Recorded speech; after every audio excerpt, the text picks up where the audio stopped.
When did they not learn to not execute people in broad daylight with no care or concern for the changes that they've made?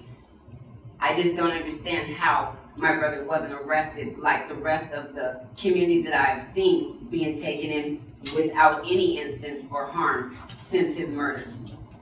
As you can hear, emotions are obviously still raw for members of Vancouver's Black community following several officer-involved shootings earlier this year. On Wednesday, members of the public were invited to provide their input to a representative of the Police Executive Review Forum, or PERF, a nationwide nonprofit with the goal of examining police practices, especially when it comes to use of force. We look at the data to see how force is used, what force is used, who uses force, and who is force used on. And that's what we are doing in this particular project, and we will be able to share that to the chief. Members of the minority community expressed skepticism about PERF and the ability of Vancouver Police to implement any changes that might be recommended. Tell us that you've made all of these reports to communities around the nation.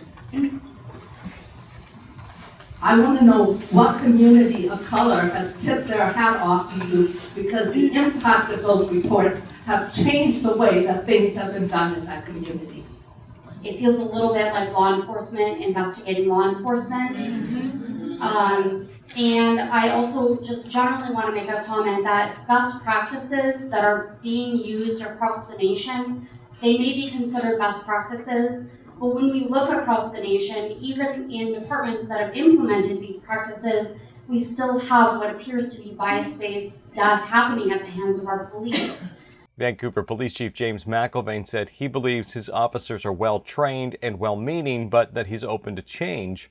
I struggle with this because what I hear oftentimes is that we should be doing something differently. And trust me, we continue to look for ways of preserving life. But there are going to be those incidents, no matter how many times you train, no matter what our policies are, that it will still be justified to use lethal force. Pick and choose. That's what it is. 6 people is in a seatbelt. It's not just a